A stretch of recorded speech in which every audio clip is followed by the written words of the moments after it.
შინაგან საქმეთა სამინისტრომ ნარკოდანაშაულისთვის 34 პირი დააკავა. აღნიშნული შესახებ საქართველოს შინაგან საქმეთა მინისტრმა დღეს გამართულ ბრიფინგზე განაცხადა. დაკავებულები არიან საქართველოსა და უცხო ქვეყნის მოქალაქეები. მათი უმეტესობა ახდენდა სხვადასხვა სახის ნარკოტიკული ნივთიერების უკანონო რეალიზაციას, ნაწილი კი მხილებულია დიდი და განსაკუთრებით დიდი ოდენობით ნარკოტიკების უკანონო შეძენა შენახვაში. გამოძიების ინფორმაციით, ნარკოტიკების რეალიზაცია სავარაუდოდ იგეგმებოდა ქვეყნის მასშტაბით სხვადასხვა ღამის კლუბსა და გასართობ ობიექტებში. ნარკოტიკულ საშუალებებთან ერთად ამოღებულია ცეცხლსასროლი იარაღები და საბრძოლო მასალაც. დანაშაულები 20 წლამდე ან უვადო თავისუფლების აღკვეთას ითვალისწინებს. ათეულობით მისამართზე ჩატარებული ოპერატიული ღონისძიებების შედეგად ნარკოდანაშაულის ბრალდებით დავაკავეთ 34 პირი.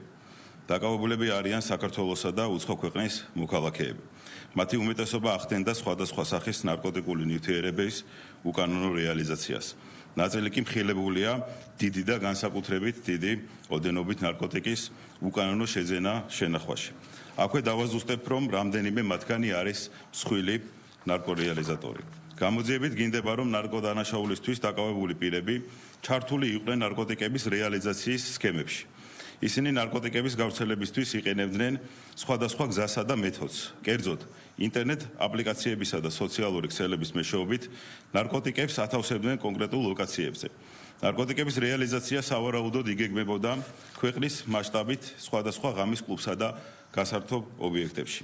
ჩვენმა თანამშრომლებმა ნარკოტიკების უკანონო გასაღების ბრალდებით დაკავებული პირებისგან მოსამართლის განშინების საფუძველზე რამდენჯერმე განახორციელეს ნარკოტიკების საკონტროლო შესყიდვა და აღნიშნული შესყიდვის ფარული აუდიო-ვიდეო ჩაწერა.